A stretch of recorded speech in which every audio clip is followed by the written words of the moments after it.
Cam4.fr, le plus grand site de webcam live réservé aux adultes. 14h-16h, Brigitte Lahaie, Sud Radio. Bonjour à tous, nous sommes ensemble durant ces 2 heures sur Sud Radio. Et si en chacun de nous, quel que soit notre âge, il y avait toujours une petite fille ou un petit garçon qui sommeille, voire même parfois qui pleure, qui crie, qui se révolte ou qui déborde de ce besoin d'amour. Je crois qu'il faut accepter cet enfant intérieur, je crois qu'il faut le laisser s'exprimer parce que notre seul moyen de guérir vraiment de nos blessures d'enfant, ou plutôt de les penser, vous écrivez penser comme vous le voulez d'ailleurs, eh bien, c'est en l'écoutant qu'on peut peut-être mieux guérir de nos blessures. Et c'est avec Samuel Doc, qui sait écouter son enfant intérieur blessé, que je vous propose qu'on écoute le vôtre, celui qui a besoin d'être reconnu, afin que vous puissiez enfin reconnaître vos blessures d'enfant. Parce que sinon, eh bien, vous n'oserez pas accéder à vos désirs, vous risquez de ne pas pouvoir vous engager vraiment dans une belle histoire d'amour. Vous porterez un masque par peur de je ne sais quoi. Peut-être que si vous venez nous rejoindre sans peur, sans honte, ni culpabilité, si vous venez juste parler de vous, eh bien, peut-être que c'est le plus beau cadeau qu'on peut se faire aujourd'hui. Donc, je vous propose de composer le 0826 300 300. Bonjour Samuel Doc. Bonjour Brigitte. Alors, justement, vous, votre enfant intérieur, vous l'avez écouté, vous l'avez laissé s'exprimer, vous l'avez laissé crier. Dans ce livre, d'ailleurs, l'enfant thérapeute dont on a parlé la dernière fois, c'est aux éditions Plomb. On voit à quel point bien votre enfance, c'est pas un long fleuve tranquille, mais grâce à ça, vous êtes devenu un adulte qui tient debout. Exactement, et je trouve qu'il y a quelque chose de très beau, de très fort dans les mots que vous avez utilisés dans votre introduction en parlant de cette réconciliation avec l'enfant intérieur, qui est aussi une réconciliation avec l'enfant qu'a été nos parents. Vous avez parlé de l'enfant thérapeute. Moi, ma mère, effectivement, c'était, comme on le dit de manière commune, peut-être familière, une enfant de la DAS, placée à 5 ans. Donc cette notion d'abandon a toujours été un immense problème pour ma mère, qui ne pouvait pas supporter de nous voir partir, ma sœur, moi, et qui a développé une relation très asphyxiante avec nous. Moi-même, longtemps, j'ai eu peur de l'abandon. Est-ce que, Samuel oui. Doc, excusez-moi, je vous coupe, mais je crois que c'est important. Si votre mère avait fait justement ce travail sur soi et ce travail avec son enfant intérieur, peut-être qu'elle aurait fait moins de dégâts, même si vous avez réparé ces dégâts, bien sûr, mais...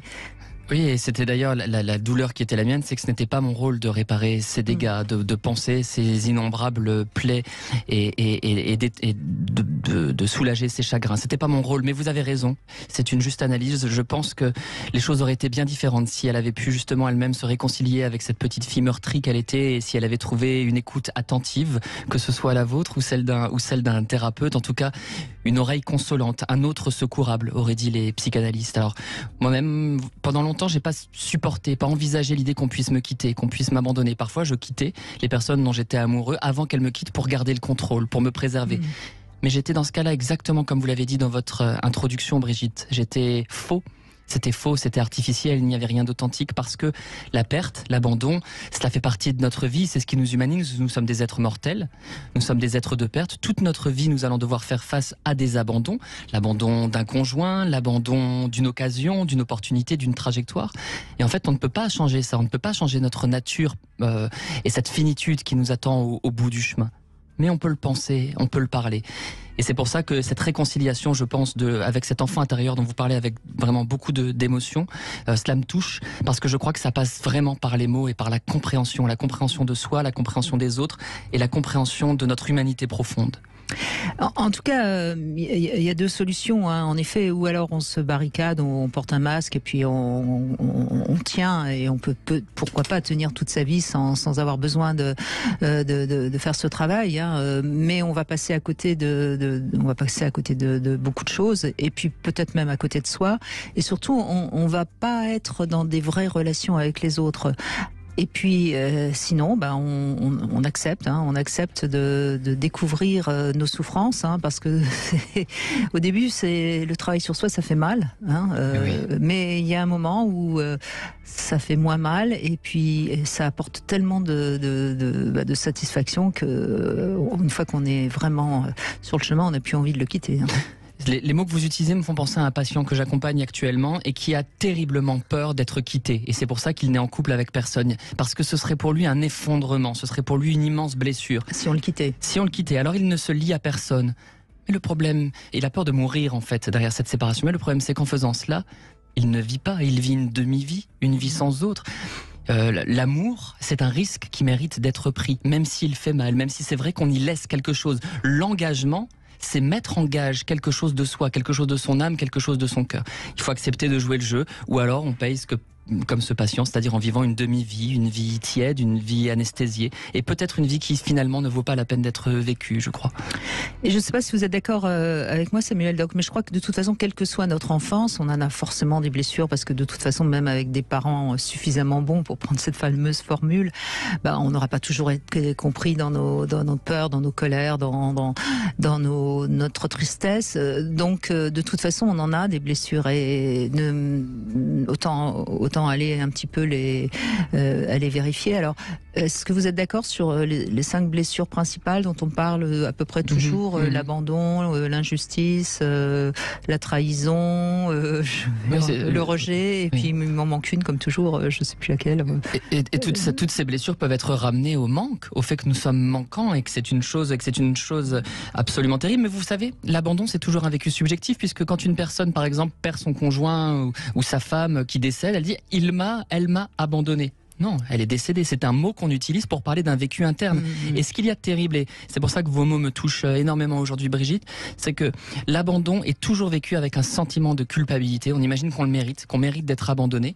Et aussi avec une sorte de perte de la valeur personnelle. Voilà, c'est comme si on méritait cet abandon. C'est toujours vécu comme quelque chose dont on serait responsable. Et c'est quelque chose de très, très, très blessant sur le plan narcissique. Voilà. Donc bien sûr, toutes ces pertes que vous avez énumérées, les 5 blessures, ce sont les 5 blessures qui empêchent d'être soi-même. Ça concerne l'identité. C'est pour ça que vos mots, je les trouve très puissants aujourd'hui, Brigitte. Eh bien, on vous invite à votre tour de venir nous parler de vos blessures. On va sans doute évidemment beaucoup aborder la blessure d'abandon, parce que finalement c'est la blessure qu'on a tous, plus ou moins suivant les degrés bien sûr, mais on l'a tous eu, cette blessure-là. On n'y échappe pas, et effectivement vous parlez de ma mère qui a été littéralement abandonnée par ses parents. Il y a différentes manières d'abandonner l'autre. Elle, en l'occurrence, ses parents étaient présents physiquement, mais effectivement il l'affamait, il la battait, il la meurtrissait, et c'était un abandon en fait de fait. Il est toujours plus, et ça j'aimerais que les auditeurs puissent l'entendre, il est toujours plus douloureux d'être abandonné de fait, c'est-à-dire quand les gestes marquent l'abandon, plutôt que de droit. Un parent qui dit je n'arrive plus à m'occuper de toi, je n'y arrive plus, et qui décide de franchir le pas et d'abandonner son enfance, ça peut être intelligible, mais un abandon qui s'exprime dans les gestes, dans un non-dit, c'est une chose dévastatrice. Eh bien, on en parle avec vous et avec Marc dans un instant, qui nous a rejoint sur Sud Radio. 0826 300 300, n'hésitez pas si vous avez envie de venir parler de vos blessures. 14h-16h, Brigitte Lahaie, Sud Radio. Avec Samuel Doc, psychanalyste et psychothérapeute, on évoque nos blessures d'enfance. Bonjour Marc. Oui, bonjour Brigitte, bonjour Samuel. Bonjour Marc. Bonjour. Bon, c'est pas évident à aborder. On m'a sollicité au début, mais je vous avoue. Bref. Laissez parler votre cœur, tout simplement. Tout à fait. Alors, écoutez, j'ai principalement, à la base, j'ai une formation paramédicale et j'ai cheminé. Maintenant, principalement, la blessure, c'est que j'ai vécu, que l'on vit tous à différents degrés, mais que j'ai vécu pas mal, c'est l'abandon, la trahison. Voilà.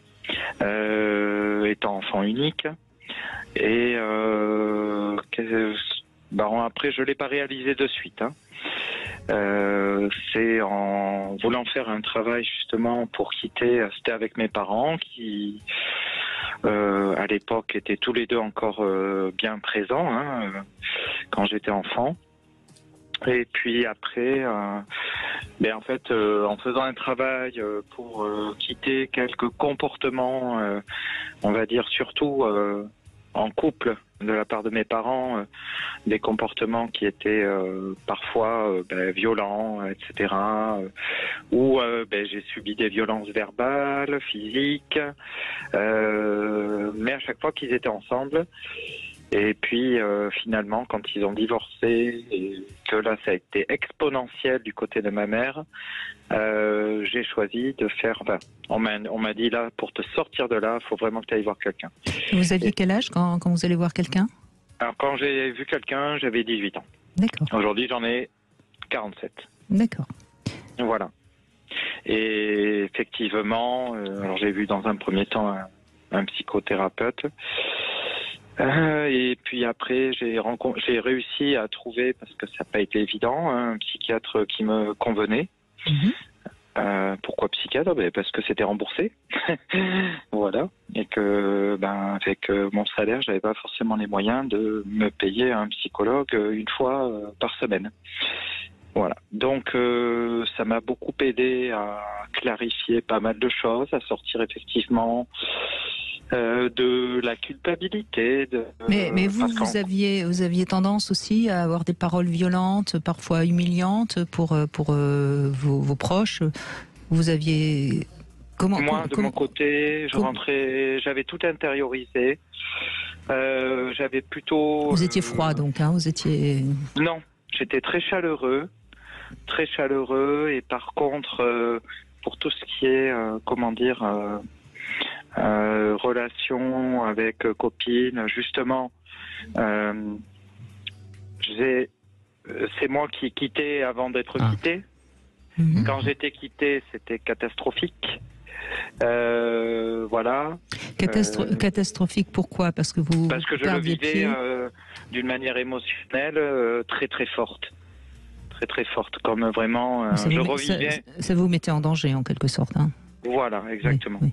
Exactement, je repassais. Alors, certes, on passe tous par des phases, quels que soient les événements, des phases de deuil, et puis elles se mélangent les unes les autres. Mais ça, c'est à la fois mon expérience. Non, mais et ma Marc, qu'on soit triste quand on est quitté, bien sûr, mais quand on perd pied et qu'on est en pleine dérive, en effet, là, on a besoin d'être aidé, et ça montre bien qu'il y a quelque chose qui n'est pas structuré et solide en nous, hein, bien sûr. Voilà. Bien sûr. Après, j'avais une grand-mère qui, elle, par contre, était très, très, très solide à tous les niveaux, émotionnellement, intellectuellement, stable. Et je dirais que j'ai grandi avec des parents, avec une relation en fait couple qui était complètement instable. Voilà. Même toxique, on pourrait dire, en vous écoutant. Pas complètement toxique. Hein, clairement.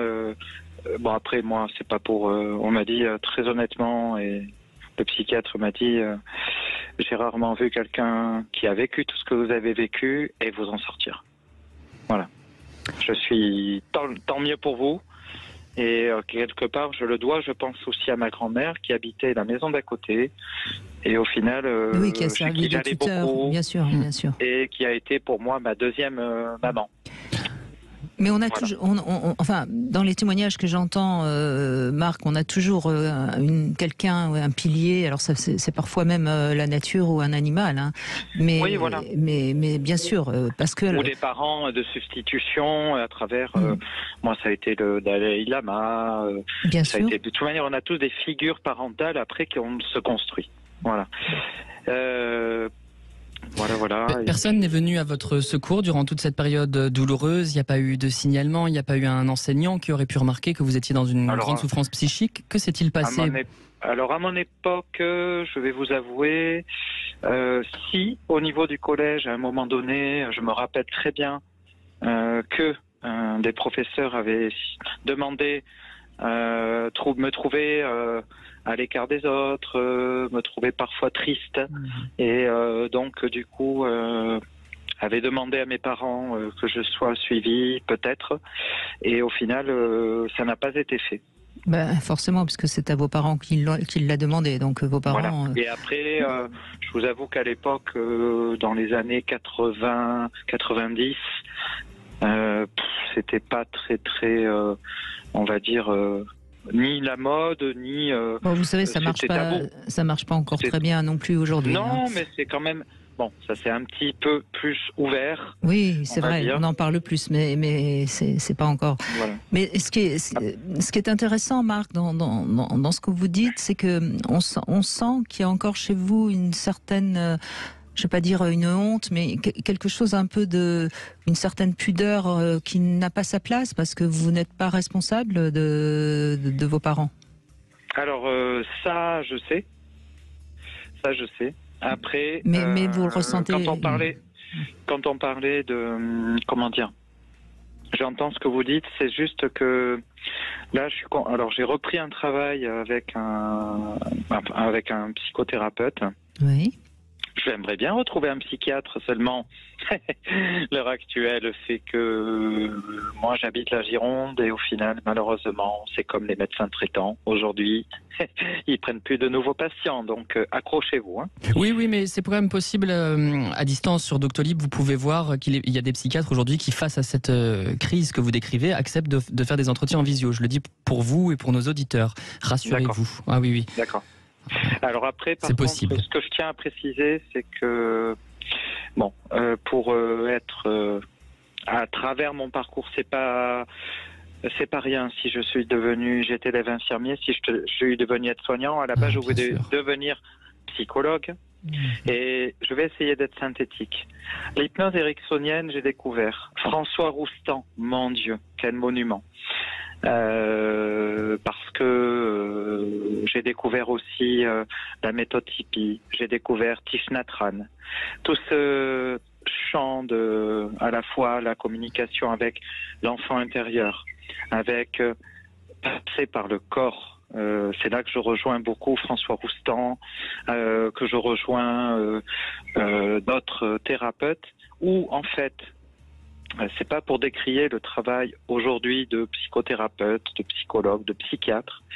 C'est que la part de l'échange, du dialogue est importante, mais ce que j'ai redécouvert, c'est la part de qu'est-ce que vous ressentez, laissez faire et sans rien commenter. Et là, il y a des choses qui bougent réellement. Et parfois, bien sûr. Et parfois, parce que il n'y a pas besoin de ce travail. Il y a ce besoin de travail d'échange de paroles psychothérapeutiques. Mais dans ma carrière, justement, pour faire avancer les blessures de l'enfant intérieur et pour pouvoir y accéder, pour moi, ça passe plus que par les paroles. Notamment, je vous donne un exemple simple. Je vivais récemment un conflit avec ma responsable et puis il se trouve que j'avais été accusé à tort. Là-dessus, j'avais très mal vécu et je demandais un entretien. Je le vivais, avant l'entretien, je le vivais super mal. J'avais peur peu importe, j'avais peur de plein de choses. Et puis j'ai appelé le psychologue, enfin c'est pas un psychothérapeute, c'est le psychologue. Je l'ai appelé et puis là je lui ai dit voilà ce qui se passe. Et c'est lui qui m'a refait prendre en fait corps avec mon corps en fait tout simplement. Bien sûr. Il m'a dit là ok. Et là il me pose juste la question pourquoi est-ce que vous le vivez à ce point si mal? Et il me laisse cheminer. Qu'est-ce que vous ressentez? Mais qu'est-ce que vous ressentez? Pas que intellect. Et là, tout à coup, 1000 images qui ont traversé mon esprit, des ressentis. Et tout à coup, j'ai eu comme un éclair qui a cheminé. Avec d'ailleurs, dans mon corps, on sentait comme si on m'avait fait un massage et vidé quelque chose. J'ai fait ah ouais, d'accord.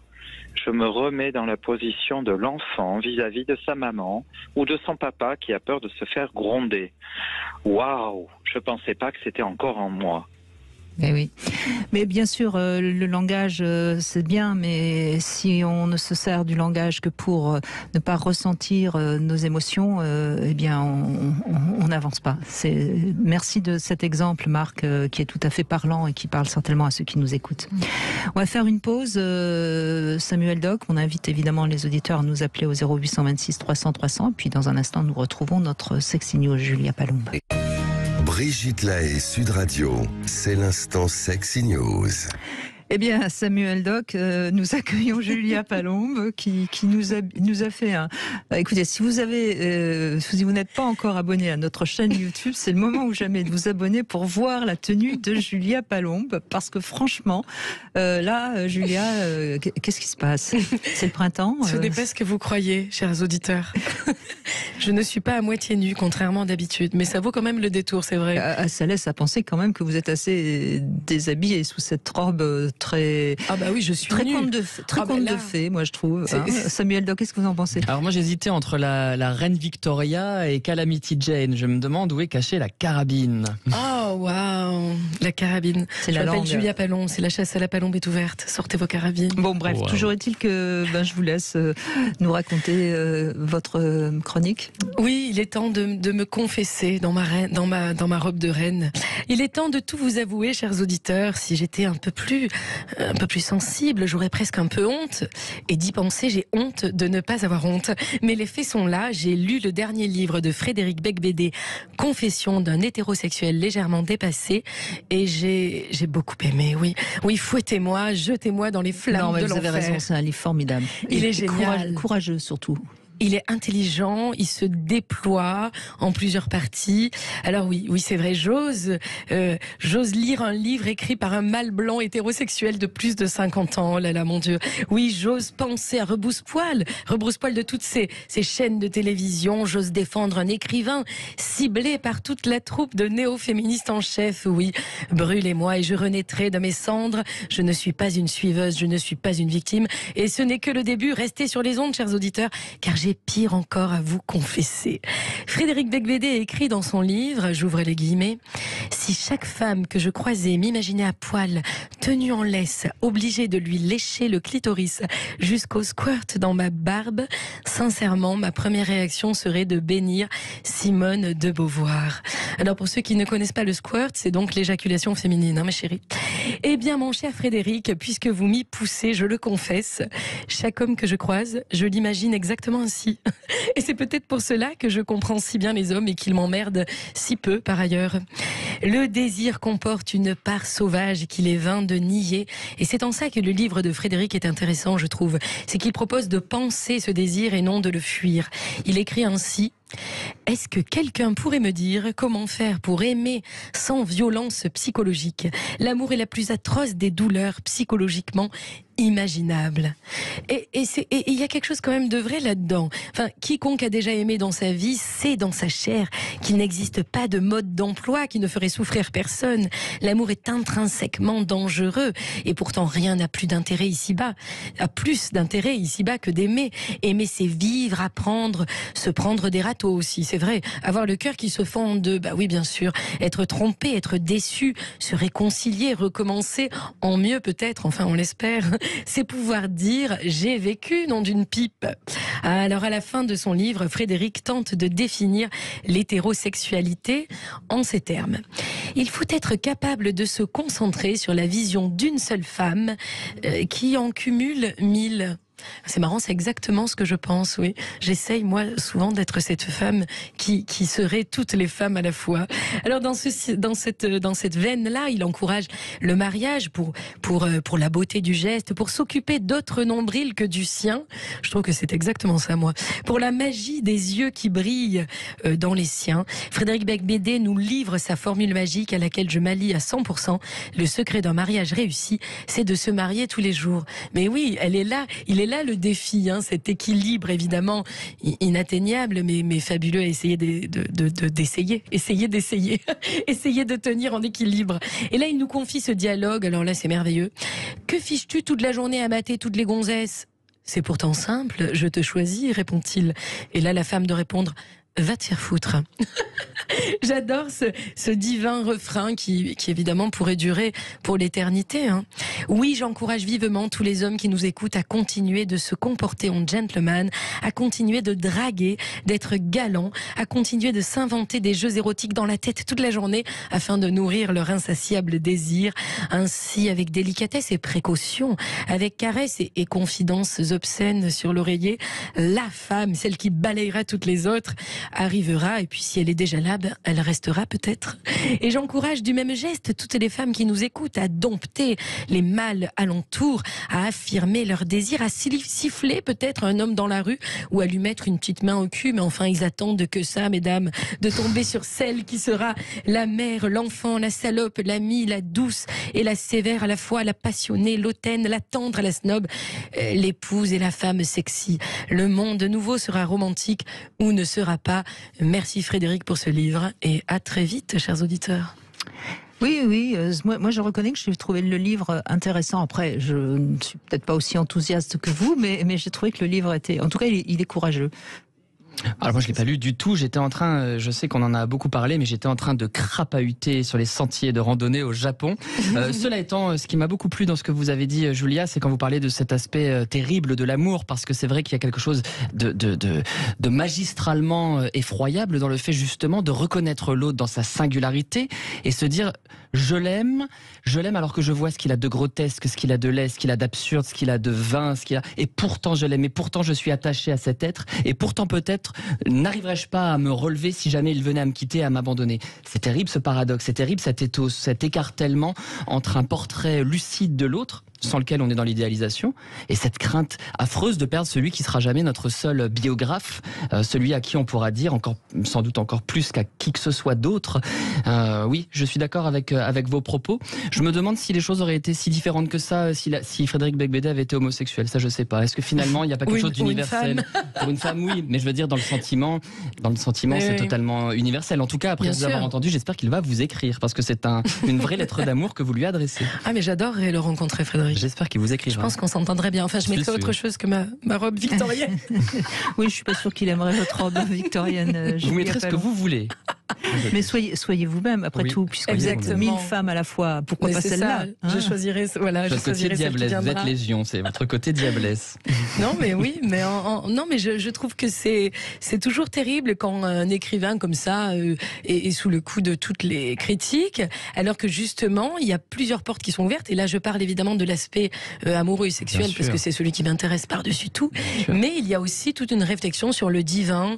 Il va dans des monastères et il rappelle. Enfin, c'est intéressant aussi de voir on a fait déjà des émissions là-dessus sur la foi, qui est pas forcément religieuse, mais quand même ce besoin de foi chez l'être humain. Donc il y a vraiment plein de volets. Voilà, je trouve intéressant.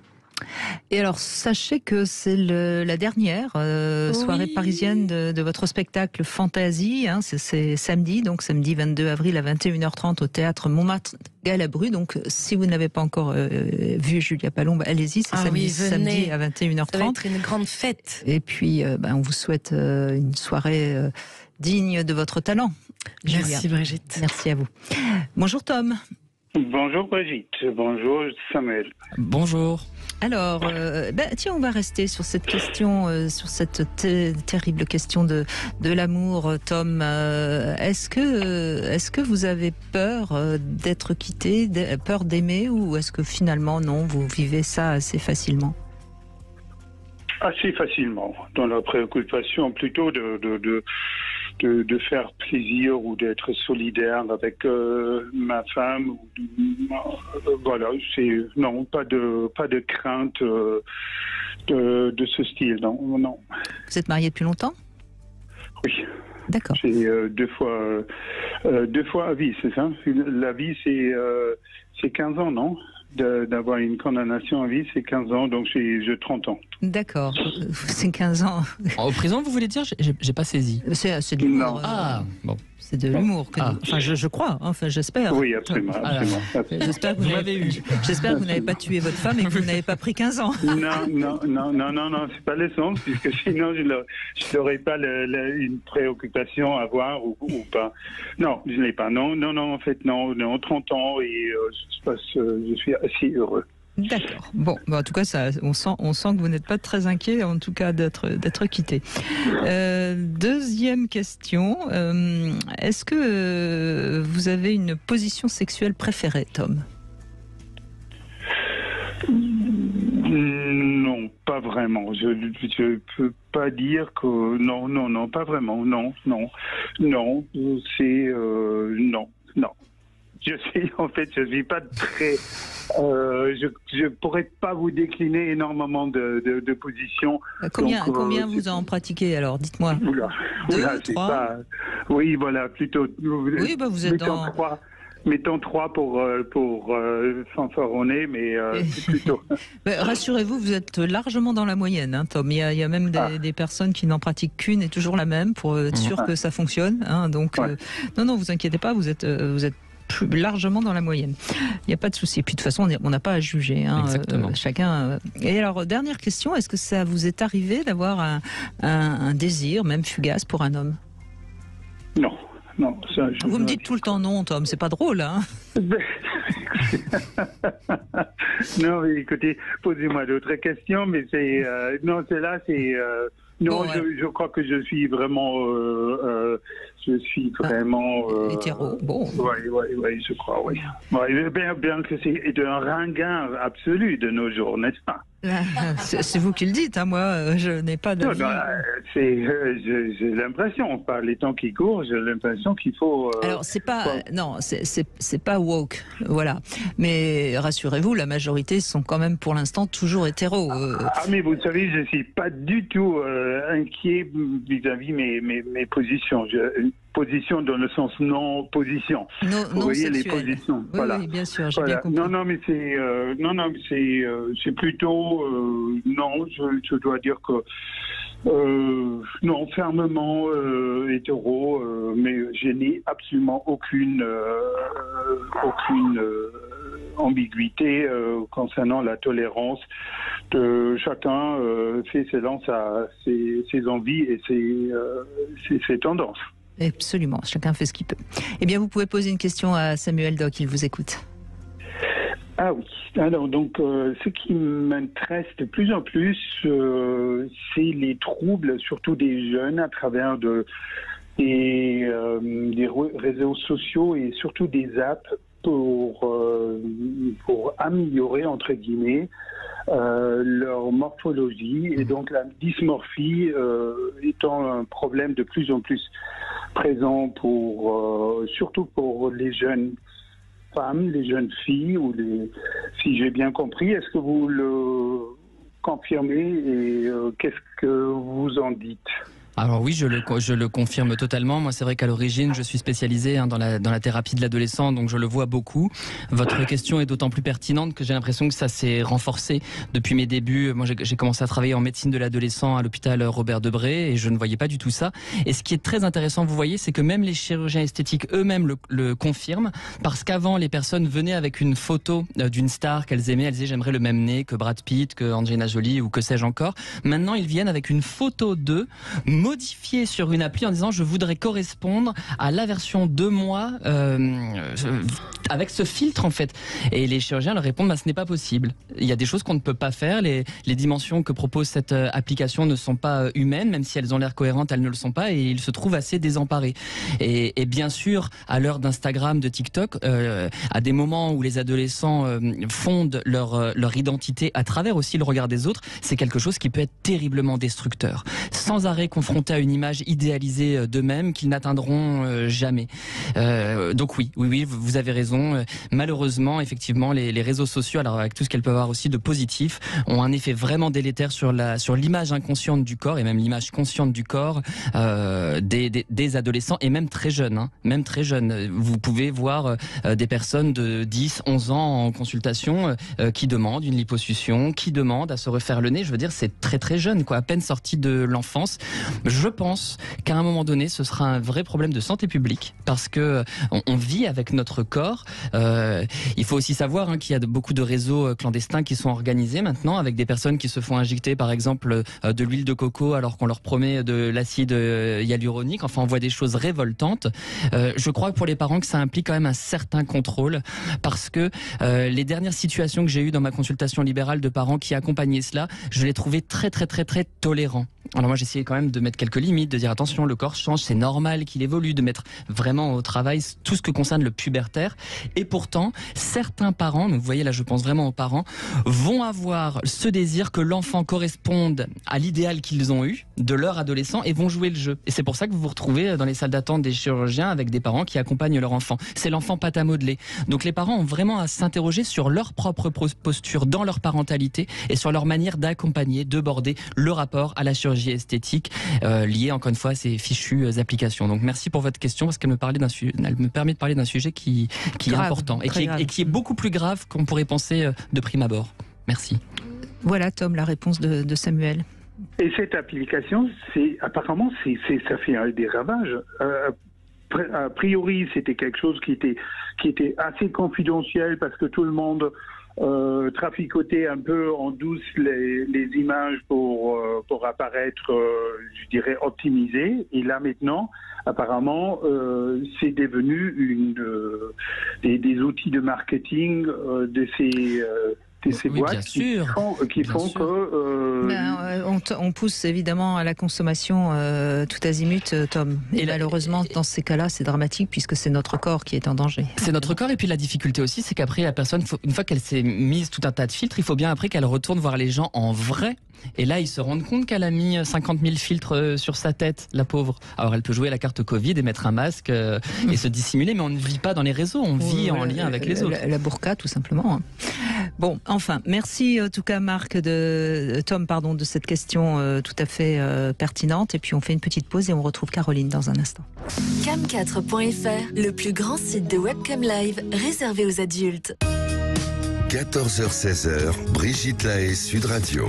Samuel Dog est avec nous, psychothérapeute. On évoque les blessures d'enfance et nous retrouvons Caroline. Bonjour Caroline. Bonjour Brigitte, bonjour Samuel. Bonjour. Merci d'être avec nous Caroline. Vous avez eu un grave accident, je crois, quand vous aviez 10 ans, hein, c'est ça ? C'est ça, exactement. En fait, j'essaie de mettre ça maintenant en rapport avec ce que j'ai entendu précédemment. Oui. Alors pour essayer de recommencer depuis le début, par rapport à la thématique de l'émission, je me disais qu'en fait, dans les blessures en fait que j'avais ressenties, une blessure importante, c'était presque d'être l'aîné de la famille. Parce que quand je suis née, 2 ans et demi après, j'ai eu mon frère et ma sœur jumeaux qui sont arrivés. Et au début, j'étais l'enfant adulé, en fait, comme pas mal d'aînés dans une famille. Oui. Et après, eux, ils sont arrivés. Et du coup, je pense que là, il y a une blessure qui s'est développée avec le fait de grandir et que eux grandissent aussi. Puisque déjà, ils étaient 2, donc l'attention était sur eux. Et moi, j'ai eu l'impression de développer quelque chose de très difficile, de très douloureux, dans le sentiment peut-être d'abandon. Mais Caroline, c'est votre ressenti et donc c'est votre vérité. Après, que ce soit pas vrai ou pas, on s'en fout parce que c'est comme ça que vous l'avez ressenti et donc c'est comme ça que ça a travaillé en vous et que ça a construit un sentiment justement de rejet peut-être. Oui.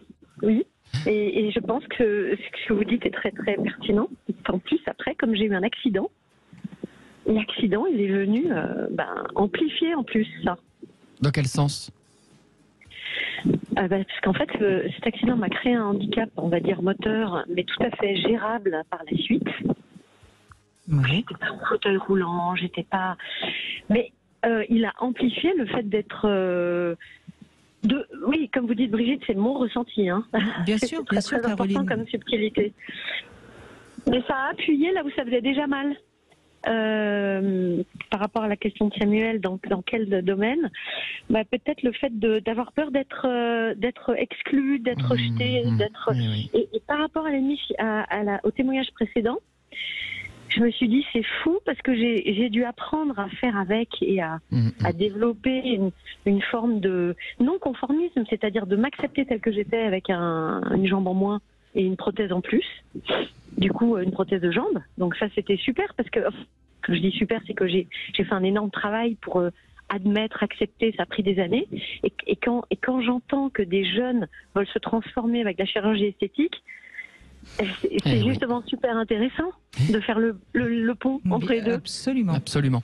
Moi, vos mots retentissent très très très très fort en moi, Caroline. Vraiment, je suis très émue en vous écoutant et je vais vous dire pourquoi. C'est que je raconte dans l'enfant thérapeute comment ma mère m'a littéralement abandonné pour ne s'occuper que de ma sœur, pour se concentrer entièrement sur ma sœur, qui prenait toute l'attention. Et moi, j'avais plus que les interstices pour vivre. Et je me reconnais quand vous parlez de ce non-conformisme, parce que c'est comme ça qu'on survit en réalité. C'est en se constituant notre propre regard sur nous, en cherchant la valorisation, l'appui, l'estime ailleurs qu'au sein de notre famille, lorsqu'on devient fantôme au sein de sa fratrie. Donc, bien sûr, je suis d'accord avec Brigitte quand elle parle de cette réalité psychique, mais je crois qu'il y a parfois aussi une réalité objective et qu'on peut véritablement être exclu au sein de sa fratrie. Vraiment, je suis vraiment avec vous, Caroline, de tout cœur. Merci. En même temps, je vais dans votre sens, c'est que mes frères et sœurs, dans mon histoire, ça s'est retourné la situation, parce que comme après tout le monde s'occupait de moi, oui. Plus personne s'occupait d'eux, et ils ont dû vivre ce que vous avez vécu petit. Du coup, il y a comme ça des...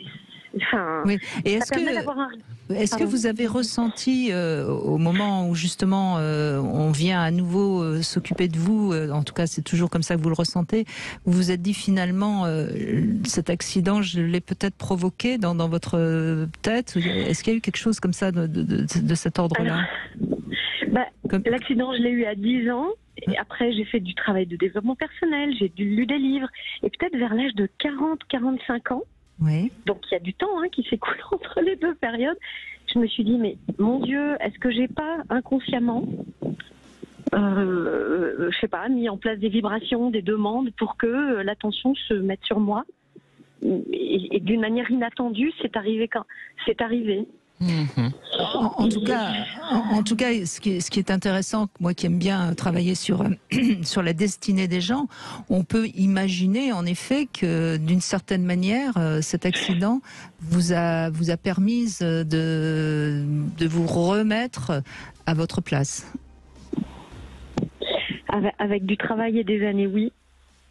Oui, bien sûr, mais vous auriez pu ne pas le faire, hein, et vous seriez aujourd'hui très aigri et certainement pas très en paix avec vous-même. Mais ça vous a permis justement d'aller dans votre destinée. Vous voyez ce que je veux dire? Mais vous touchez le cœur le sens même, parce que quand j'étais enfant, avant l'accident, j'avais l'impression que j'allais évoluer en devenant dure, jalouse, envieuse, et je me disais, enfant, j'étais petite, mais je me disais, mais je peux pas grandir comme ça. Et du coup, vous dites quelque chose de tellement profond sur... Voilà. Oui, ça me paraît clair, oui. Mais parce que vous avez fait ce travail-là, et encore une fois, on peut ne pas arriver à le faire. Hein. Moi, j'ai pas de jugement, mais votre destinée était là. Il fallait que vous en passiez par là, avec toute la souffrance que ça a dû représenter, parce que qu'est-ce que ça doit être terrible pour un enfant de perdre une jambe. Hein. C'est quand même un sacré deuil à faire là. Et vous l'avez fait, et vous vous êtes reconstruite. Bravo. Mais vous voyez, quand vous prononcez le mot de reconstruite, ça me rend dingue de voir ces jeunes qui se font opérer, parce qu'il faudrait qu'ils aillent voir les gens qui doivent se reconstruire par rapport à des accidents, et il y aurait comme une éducation à faire. Caroline, ne soyez pas en colère soyez en colère contre la société qui nous fait croire qu'on peut avoir tout ce qu'on peut avoir et qu'on peut être l'être parfait qu'on voudrait être.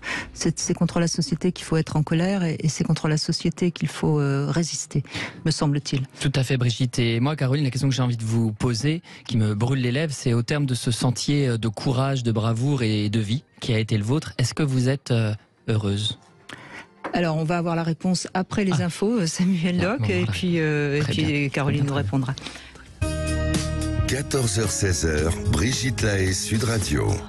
Et nous continuons durant cette deuxième heure à évoquer votre blessure d'enfance, ou vos blessures d'enfance. Mais enfin, en général, on en a quand même une qui domine, et c'est intéressant d'essayer justement de comprendre laquelle. On peut vous aider, évidemment, si vous avez envie de mieux comprendre. 0826 300 300. Alors, Caroline, Samuel Doc vous a posé une question. Est-ce que vous êtes heureuse ? Écoutez, c'est vrai que j'accède maintenant à cet état qui est sporadique. On n'est pas tout le temps sur la même longueur du bonheur. Mais par contre, avec mes frères, alors j'ai plus que ma sœur, j'ai plus mes frères, mais avec ma famille et mes amis, je suis heureuse et en harmonie parce que je les comprends aussi mieux en explorant mon histoire. J'ai eu plus de clés pour explorer celle des autres. Et du coup, il y a de la sincérité et oui, du bonheur, vraiment. Mais on l'entend. Vraiment, la vie est belle. Oui, mais dans votre, on entend une voix de quelqu'un qui est apaisé et qui va bien. En tout cas, merci de me le dire. Et merci pour votre émission. Oui, ça fait plaisir à entendre. Merci en tout cas à vous, Caroline, d'y avoir participé. On va continuer avec Anna qui nous a rejoint. Bonjour Anna. Bonjour Brigitte, bonjour Samuel. Bonjour Anna. Et merci de me prendre l'antenne sur ce sujet intéressant et qui, moi, pose problème, je crois, aujourd'hui encore. Alors, vous avez eu donc un père et une sœur qui étaient toxiques, c'est ça? Oui, une sœur aînée et un père aussi. J'entendais régulièrement des approches entre ma mère et ma sœur. Moi, je ne comprenais pas à l'époque, donc je prenais souvent sa défense. Je trouve que les enfants ont tendance quand même à évoluer avec les enfants et voilà. Entre nous, on se comprend. Je trouve qu'il n'y a rien de plus beau qu'avoir un frère ou une sœur pour un enfant. Et nous, on était une famille nombreuse en plus. Et puis j'entendais ma mère me dire, mais non, mais tu ne le connais pas. Voilà, c'est quand même un peu le portrait craché de ton père, ne te mets pas dans tous ses états, ça va lui passer. Elle est assez comédienne et c'est vrai que j'ai mis beaucoup de temps à le voir et je me suis rendu compte, je pense j'avais une quarantaine d'années et j'en suis tombée malade en fait. Vous aviez combien de différence entre votre sœur aînée et vous? 2 ans. 2 ans seulement. C'est pas beaucoup pour elle, qui devait être la fille unique.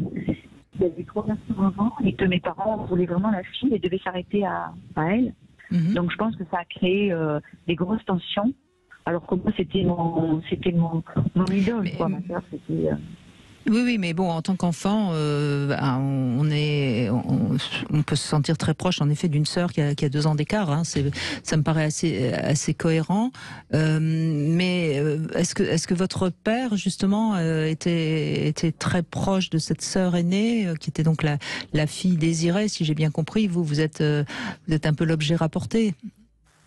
C'est ça, je suis arrivée dans des conditions, en plus mes parents avaient vraiment changé de région, ils habitaient dans la banlieue parisienne, ils étaient venus s'installer dans le sud, enfin dans le midi, donc c'était vraiment une autre vie qu'ils voulaient, et puis la famille a continué à s'agrandir, et du coup je suis passée un peu le souffre-douleur, oui quand même un peu, parce que avec mon père c'était très très difficile. Avec le recul, quand on en parle, voilà, mes frères et mes sœurs me le disent. Voilà, toi vraiment, ils m'aimaient pas, ils pouvaient pas nous voir, quoi. Donc, comme si votre arrivée n'a pas permis à votre sœur et votre père de rester fusionnés, quoi. Vous étiez le tiers qui vient. C'est possible. Sauf que je disais que j'ai ressemblé beaucoup à mon père. Voilà, que j'avais beaucoup de lui. Et tout ça, donc ça a provoqué quoi chez vous? Moi j'ai aimé jusqu'à ce que je sois maman à mon tour. J'ai adoré mon père, même il est décédé jeune, et je continuais à adorer jusqu'à ce que je devienne maman, où là j'ai dû consulter, j'ai remis les choses à leur place. Et je me suis dit, bon, je l'aime, mais je suis consciente de ce qu'il m'a fait, et c'est impardonnable. Oui, on ne peut pas faire ça à un enfant. Quant à ma sœur, je l'ai réalisé, je pardonnais toujours jusqu'à une quarantaine d'années, là où ce qu'elle m'a fait, j'ai pas pu pardonner. Puis au décès de ma mère aussi, c'était très violent avec moi de partager cette année où notre mère allait nous quitter. Et puis là, je me suis rendu compte, sauf que j'en ai quand même perdu pas mal la santé, puisque aujourd'hui j'ai une maladie auto-immune en fait, et je combats mon propre organisme. Je crois que j'ai mis des barrières tellement puissantes pour me protéger que ça m'auto-détruit en partie le système. En tout cas, avant de rebondir sur cette question de la maladie auto-immune, ce qui est très touchant et très fort dans votre propos, c'est que le fait de consulter, ça vous a permis d'accéder à une plus grande et une plus juste représentation de votre père. Ça vous a permis de rencontrer l'identité de votre père, j'ai l'impression, quand je vous écoute. Vous avez fait son portrait et vous avez accédé à son humanité et à tout ce qui compose cette humanité. Et c'est là qu'en fait on peut aimer ou ne pas aimer l'autre, fût-il notre père, c'est qu'on le voit dans sa globalité. C'est ça. Voilà, j'ai pris conscience que lui aussi avait une histoire, avait été un enfant, avait eu un passé sans doute difficile de personnes qui avaient souffert et qui Mais en quoi après il reprenait ça sur moi, je sais pas pourquoi. Mais comme vous dites, Brigitte. Oui, pardon, allez-y. Oui, vous disiez quelque chose qui m'a parlé, c'est que oui, je suis venue faire une barrière un peu fusionnelle entre ma sœur qui pouvait se permettre de tout lui dire et moi rien. C'est-à-dire que j'ai pas de souvenir qu'on ait échangé, mon père et moi. Il me parlait pas. Il me dénigrait. C'est un peu humiliant quand il s'adressait à moi, mais il me parlait pas. Elle pouvait lui dire un peu ce qu'elle voulait. C'était drôle même parce que elle pouvait dire des choses qui poussaient loin, quoi. Mais peut-être qu'il y a aussi quelque chose à comprendre de ce que vous seriez en quelque sorte le bouc émissaire de quelque chose qui a dû se rompre dans le couple. Ou vous voyez, il y a peut-être quelque chose comme ça à comprendre. Parce que parfois, quand un couple ne veut qu'un seul enfant et qu'il y en arrive d'autres, ça détruit le couple d'amants. Mais c'est une hypothèse, je ne sais pas si ça vous parle ou pas. En tout cas, il voulait une fille, il voulait la fille. Donc, il avait déjà eu un premier, un deuxième, un troisième garçon, et il voulait la fille. Et la fille était arrivée. Donc, c'était elle qui était arrivée 2 ans avant moi. Et là, c'était fini, on n'en voulait plus. Moi, on a même, on avait même désir jusqu'à la fin.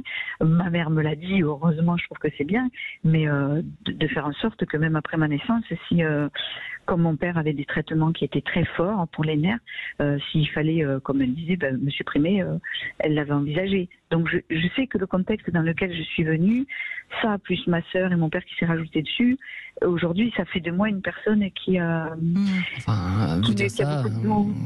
Pourquoi vous dire ça? C'est quelque chose d'une grande violence, je trouve. Mais vous avez évoqué un peu plus tôt cette question du pardon.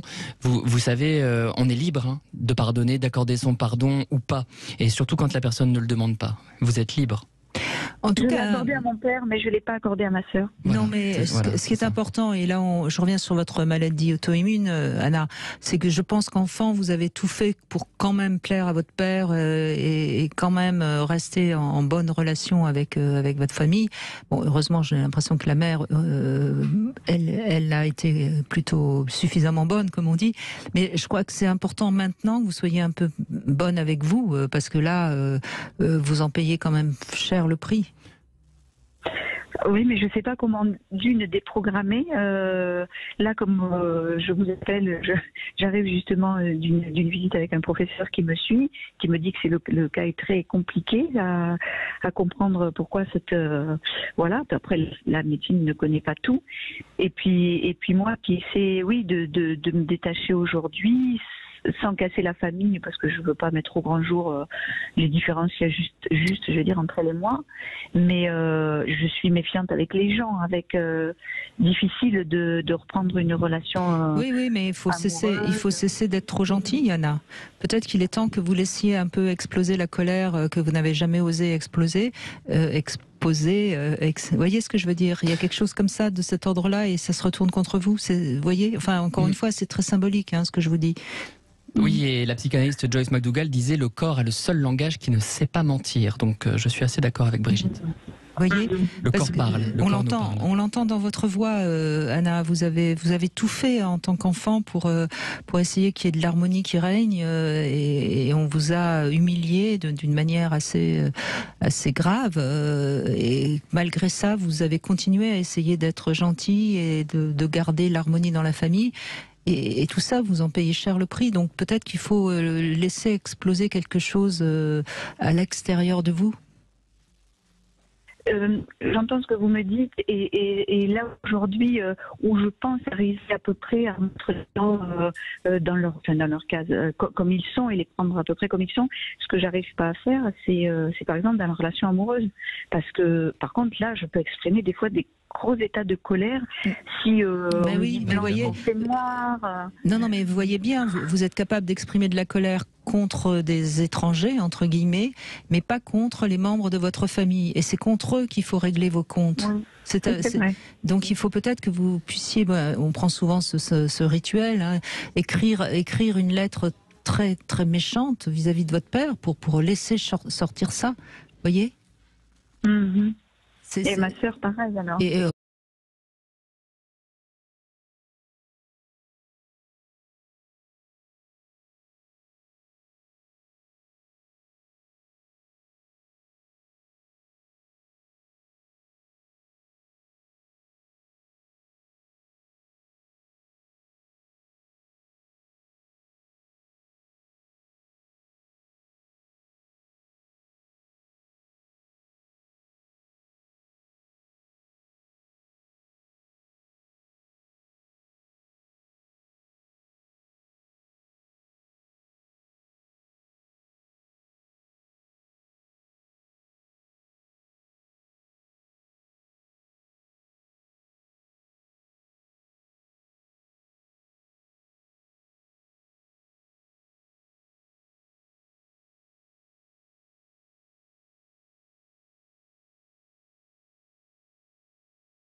14h-16h, Brigitte Lahaie, Sud Radio. Samuel Doc est avec nous, nous évoquons les blessures d'enfance et puis évidemment, je l'ai dit mais je vais le redire, c'est votre dernier livre, L'enfant thérapeute aux éditions Plomb, hein, qui a été un petit peu à l'origine de ce sujet aujourd'hui, parce qu'en effet nous n'avons pas à être le thérapeute de nos parents, mais par contre on peut être le thérapeute de notre enfant intérieur. Voilà, bonjour Sophie. Bonjour Brigitte, bonjour Samuel. Bonjour Sophie. Merci de me prendre à l'antenne. Mais je vous en prie, je vous en prie. Donc vous êtes née d'une relation adultère, hein? Oui, c'est ça. Ouais, il y a 53 ans, bientôt. Oui. Oui. Et donc votre mère était avec quelqu'un qui n'est pas votre père, si j'en déduis tout simplement ce que c'est bien ça? Oui, c'est ça. Oui, ma mère était mariée depuis une dizaine d'années. Elle était malheureuse dans son couple. Elle a eu une relation adultérienne et là, dont elle est tombée enceinte de moi à ce moment-là. À l'époque, son mari n'a pas voulu qu'elle le quitte et mon père biologique n'a pas voulu me reconnaître. Donc elle est retournée avec son mari qui m'a reconnue, qui lui a clairement dit « je reconnaîtrai cet enfant et ce sera ta punition ». Donc voilà déjà le départ de ma... Ah oui, d'accord. Donc votre père, votre père... le père qui m'a reconnu. Oui, votre parent, hein, parce qu'après tout c'est votre père qui vous a élevé, vous a reconnu, mais en même temps, elle a fait payer à votre mère. Ah, on a perdu Sophie, on va essayer de la retrouver. C'est vrai que ce qu'on ne sait pas, Samuel Doc, mais c'est que le nombre d'enfants adultères est beaucoup plus important que ce qu'on pourrait imaginer. Hein, c'est 5 à 10%. Oui, c'est quand même un chiffre assez important. Alors, ce qui ne veut pas dire que toujours le père est au courant, mais maintenant, avec des tests ADN qui sont d'ailleurs interdits en France, mais qui peuvent se faire évidemment à l'étranger, peut-être pour garder le secret, je ne sais pas. En tout cas, c'est vrai que c'est bon. En tout cas, dans le cas de Sophie qu'on a retrouvé, votre père donc était au courant de ne pas être le père biologique. Bien, alors. Voilà, tout à fait. Oui, j'ai grandi dans ce secret. Vous l'avez su quand vous aviez quel âge? Alors en fait, à 3 ans, ma mère a divorcé. Ce qui est important, c'est de voir que j'ai 3 figures paternelles.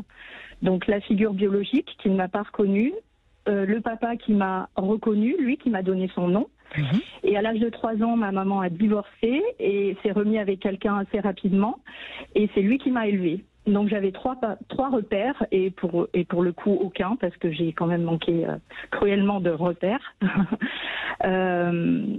Et donc j'ai toujours grandi dans ce secret, puisque à aucun moment pendant à peu près 18 ans, je suis allée comme une enfant de divorcée chez ce papa qui m'avait reconnue en pensant que c'était le mien, tout en sachant, puisqu'un enfant à qui on ment sait au fond de lui qu'il y a quelque chose. Donc je sentais que ce papa n'était pas le mien.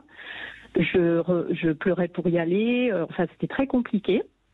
Mais je me suis adaptée parce que j'ai été, je pense, conçue dans ce système-là. Donc j'ai un pouvoir d'adaptation énorme. Je m'adapte à des situations. Est-ce qu'on pourrait dire quand même, Sophie, que vous êtes une véritable enfant de l'amour? C'est-à-dire, est-ce que votre mère aimait son amant?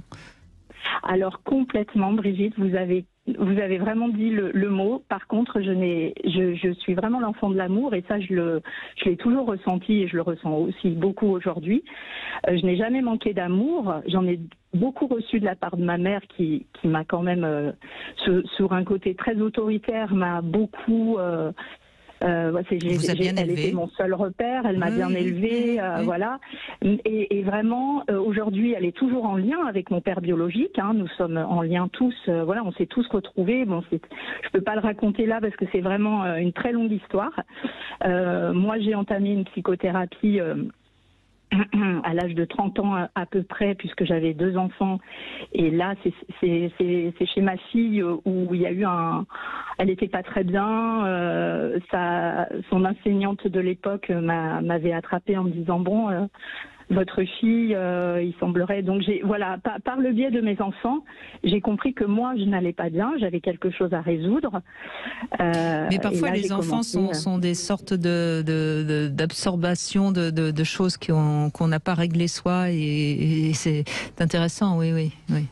Exactement, et mes enfants, bien qu'étant au courant, puisque moi je n'ai évidemment jamais voulu faire de secret, donc mon histoire était quand ils ont été en âge de la comprendre. Mais votre mère vous l'a dit quand vous aviez quel âge ?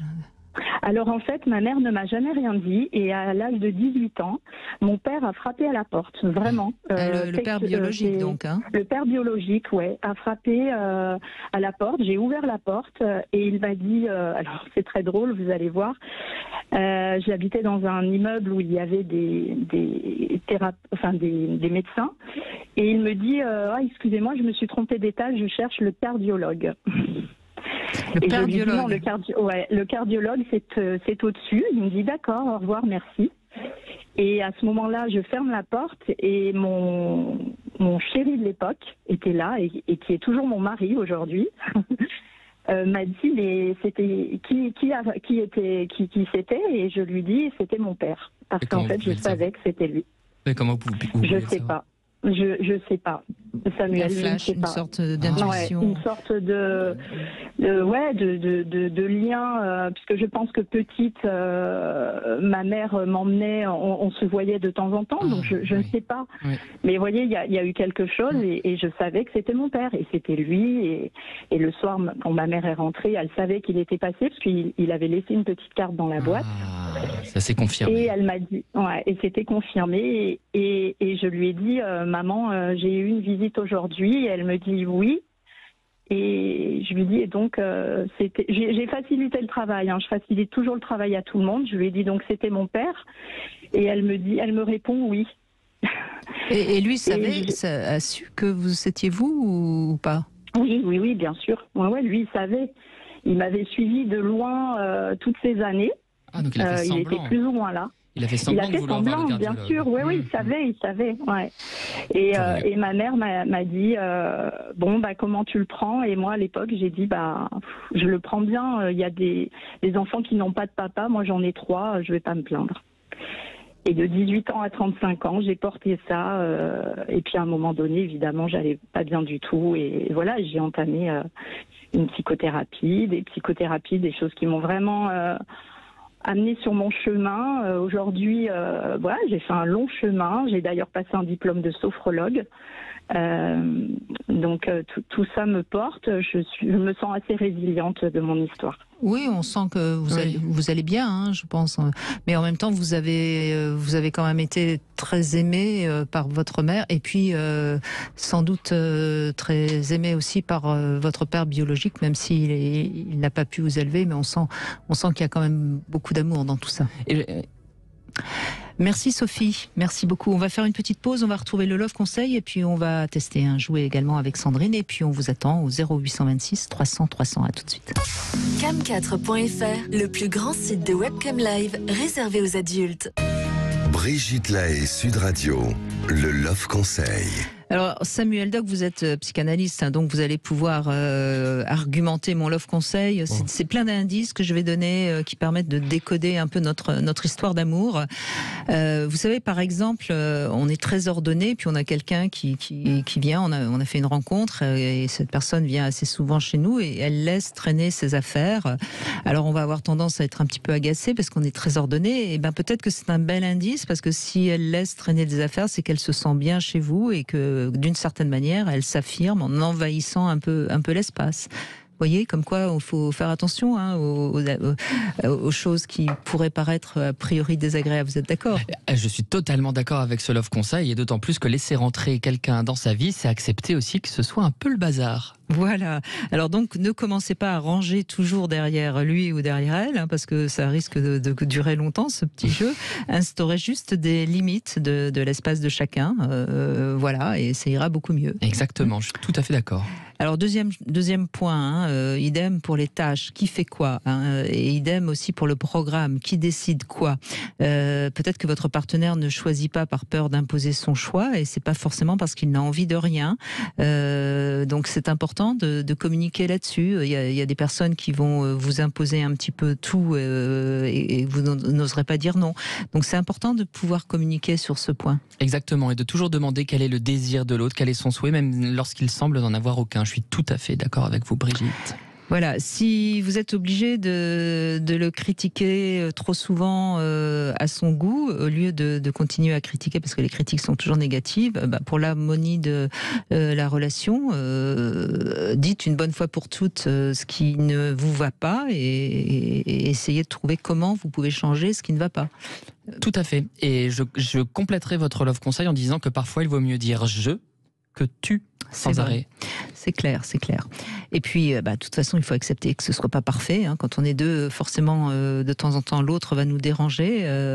Et puis, si vous aimeriez que ce soit fait d'une certaine manière et que c'est pas fait comme vous aimeriez que ce soit fait, de deux choses l'une. Soit vous lui dites que dorénavant, c'est vous qui allez vous occuper de telle chose, ou alors acceptez et prenez ça comme quand même une contribution aux tâches ménagères, parce que souvent les femmes se plaignent que les mecs ne font pas grand-chose, mais dès qu'ils font quelque chose, elles critiquent la manière dont ils le font. Alors, il faut savoir ce qu'on veut. Hein. Absolument, il faut pouvoir savoir où est notre intérêt dans toute situation. Et puis, peut-être la dernière chose que je voudrais dire par rapport à ce Love Conseil, attention, parce que quand les habitudes sont installées, c'est beaucoup plus difficile de les changer. Donc, c'est vraiment important, dès le début, de communiquer et de trouver les marques de chacun. Oui, et si les choses semblent s'être dégradées, je me souviens que vous aviez dit ça lors d'une émission précédente, c'est aussi se rappeler pourquoi on tient à l'autre, qu'est-ce qui nous a fait tomber amoureux ou amoureuse de lui, revenir aux origines. Ça m'avait beaucoup marqué, ce propos. Et oui, c'est vrai, c'est important, mais souvent on ne sait pas trop pourquoi, parce que c'est notre inconscient qui a choisi à notre place, et notre inconscient, on a besoin de vous, Samuel Doc, pour bien comprendre de quoi il nous parle. Sandrine est avec nous, elle a reçu ce vibromasseur Mini Wang de la marque Satisfyer que l'on retrouve sur l'enseigne ruedesplaisirs.com, et vous allez déjà nous le décrire, Sandrine. Bonjour. Bonjour à vous deux, merci de me prendre à l'antenne et puis merci de m'avoir donné la possibilité d'essayer. Donc, moi j'aurais... l'aspect, c'est vrai qu'il est vraiment joli. Il est sympa, il est facile d'utilisation. Assez sobre, d'ailleurs. Ouais, c'est ça, oui, bon. Après, c'est pas désagréable, c'est pas... c'est pas... On peut pas dire que ce soit ni agréable ni désagréable, c'est pas déplaisant, quoi. Enfin, c'est censé être agréable quand même, un jouet intime, Sandrine. Non, mais sur le visuel. Pardon, d'accord. Mais il est assez sobre, gris. C'est rare qu'il soit d'une couleur comme ça sobre. C'est pour ça que je le signalais. Alors donc c'est ce que je me suis dit aussi.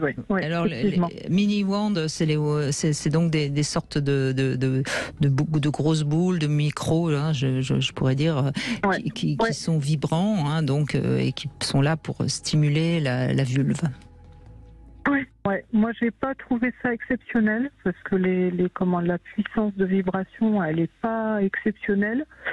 Ouais, j'ai pas trouvé ça exceptionnel, quoi. Voilà. Après, très simple au niveau. Moi, ce que j'ai trouvé bien, c'est au niveau des variations. Elles sont faciles d'utilisation, donc c'est vrai. Mais voilà, j'ai pas trouvé ça.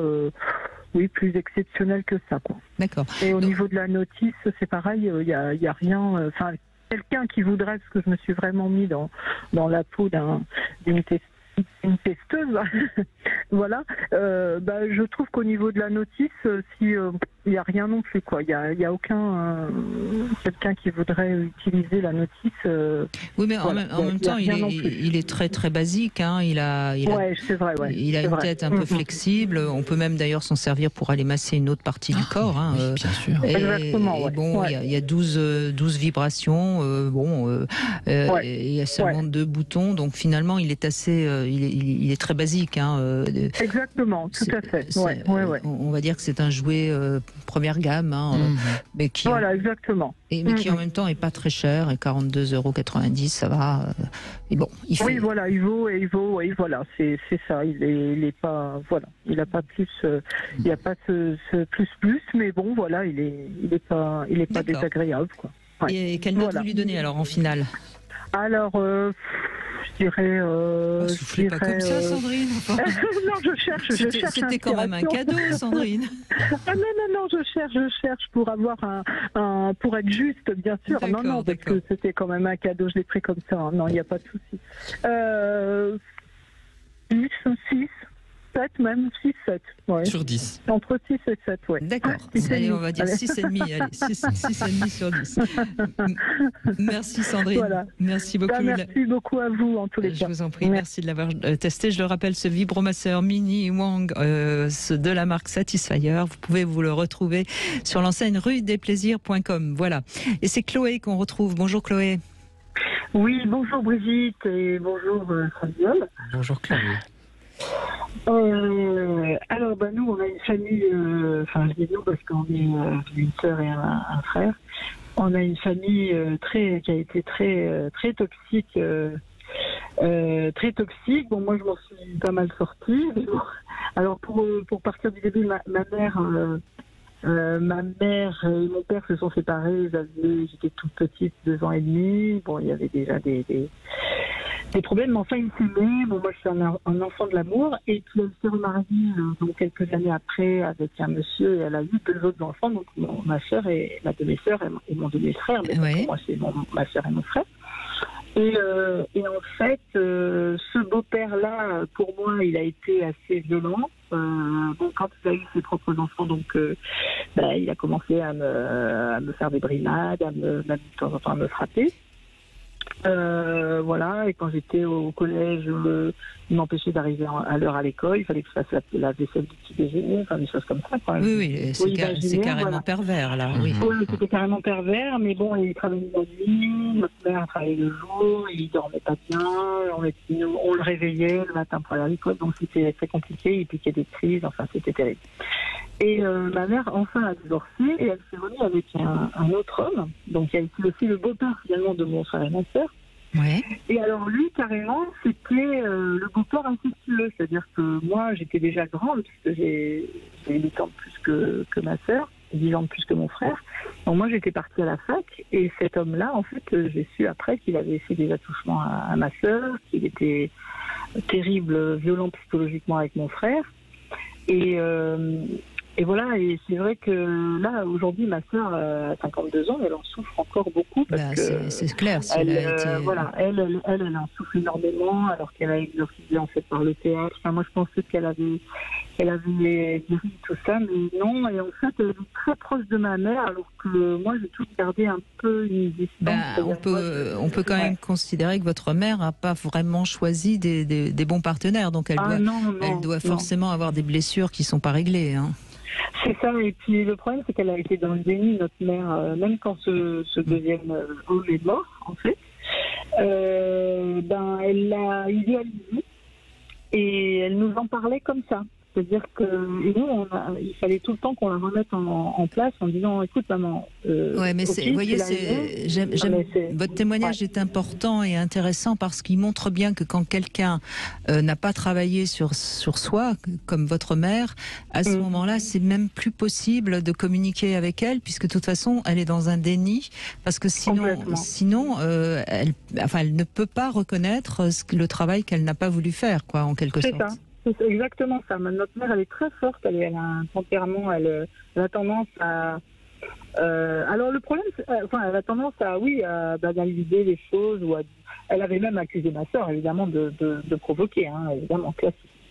Je me souviens d'une émission que vous aviez faite il y a quelques années là-dessus, et où j'avais vraiment été très étonnée de voir le nombre de femmes qui sont dans ce déni-là quand elles ont un partenaire qui touche leurs enfants, quoi.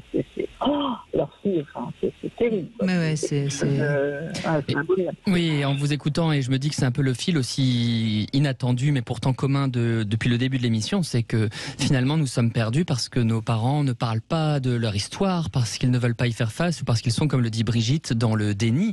Les erreurs de nos parents nous coûtent extrêmement cher, je crois. Voilà ce que je me dis en vous écoutant, et qu'il faut beaucoup de force pour pouvoir faire face à cette toile narrative déchirée, pour pouvoir reconstituer l'histoire et pour pouvoir comprendre et finalement dire au revoir à sa famille. Moi, je vais pas dire au revoir. Symboliquement, je veux dire.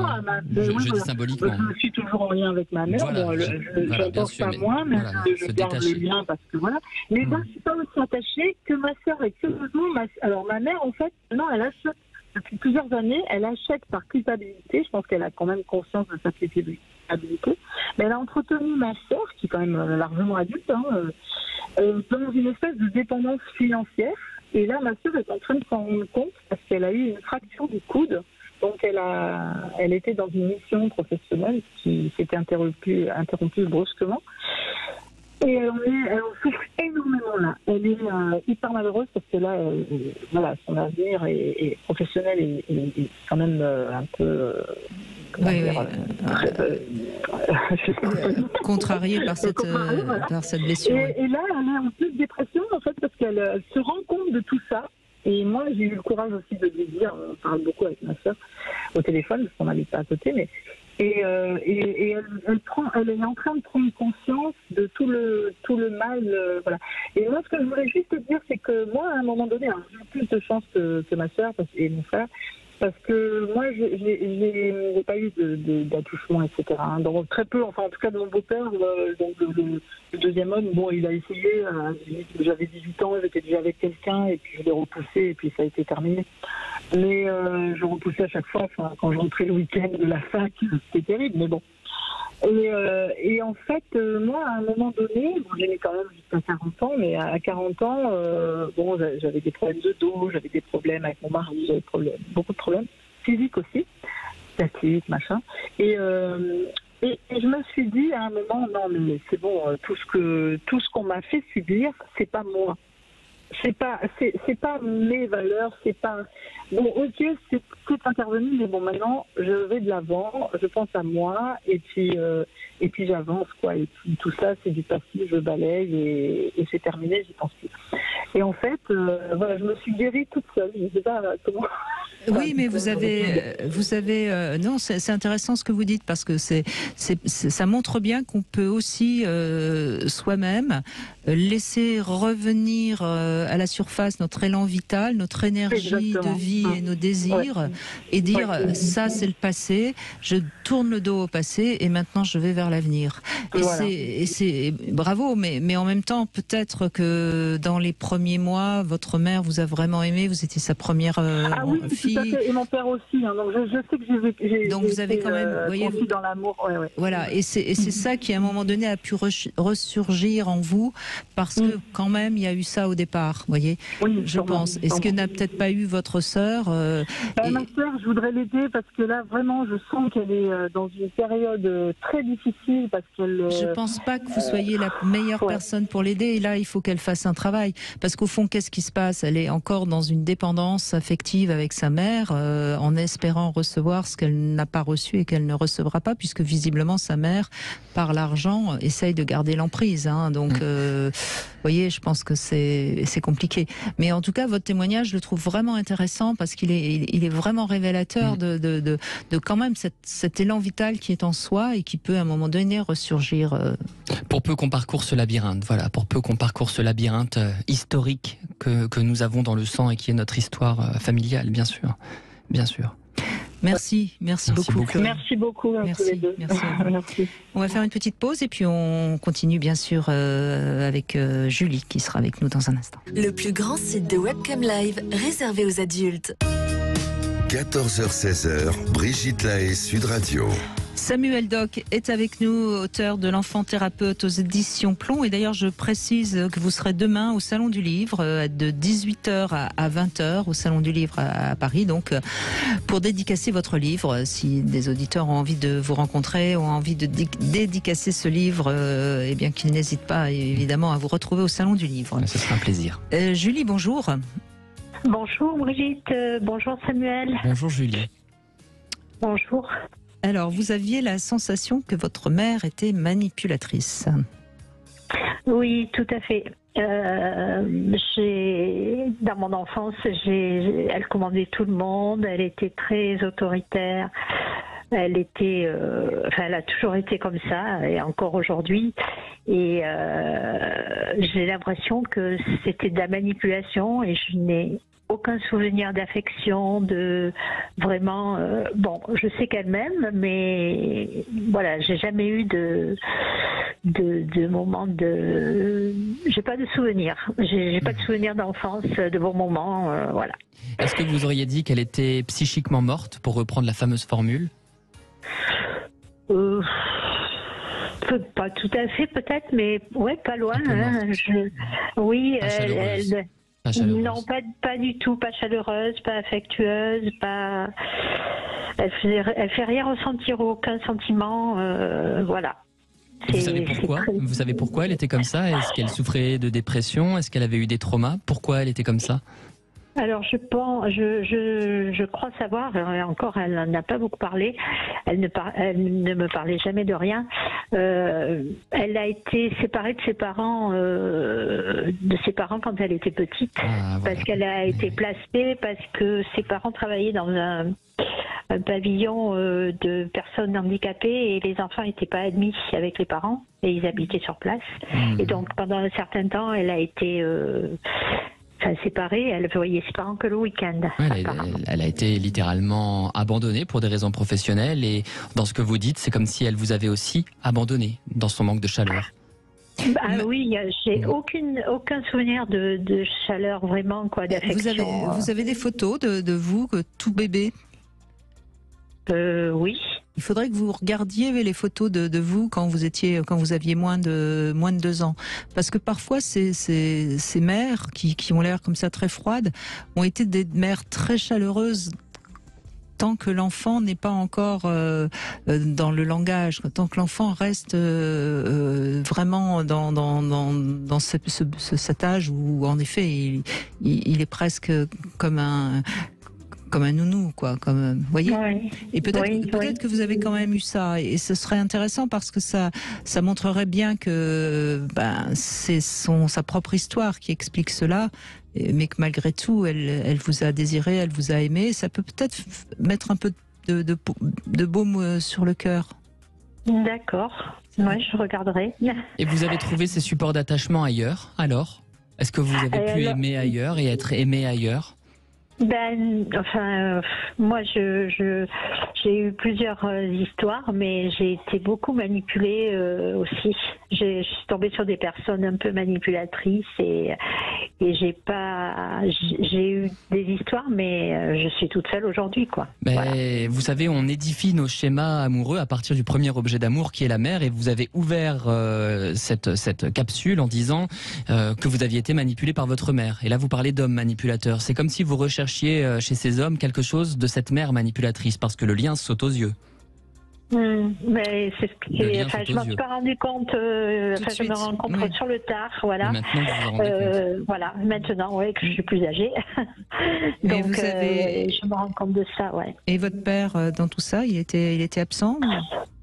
Mais mon père, non, mon père, moi j'étais très proche de mon père. Ma mère était un peu jalouse aussi parce qu'on se comprenait très bien. Mais mon père, il y avait ma grand-mère chez moi, donc la mère de ma mère, mon père, et ma mère commandait tout le monde. Mon père bossait, maman ne bossait pas, et voilà, c'était elle qui menait tout le monde. Après, mon père est décédé à 66 ans. Donc moi, je n'avais 40 à l'époque, et ça a été très dur. Mais j'ai toujours senti de la jalousie de ma maman par rapport à ma relation avec mon père, quoi. Oui, en tout cas, elle avait peut-être du mal à accepter d'avoir un lien tendre, affectif entre deux êtres, parce que ça la renvoyait à sa souffrance à elle. Vous voyez, c'est peut-être plus ça que de la jalousie. Oui, qu'elle n'avait pas eu, peut-être. À l'abandon.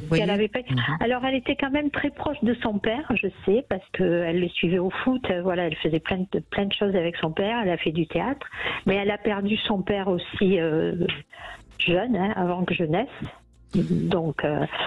elle a eu cette période, ça confirme un peu ce que je vous dis, c'est-à-dire que elle n'a pas pu avoir ce lien avec son père, et tout d'un coup elle voit votre père créer ce lien, et ça la renvoie donc à sa souffrance, parce que souvent la jalousie, on interprète ça comme de la jalousie, et quelque part oui, ça en a l'apparence, mais c'est une souffrance qu'on projette, et c'est important que vous compreniez tout ça, parce que ça va vous permettre d'être un peu plus en paix avec votre mère.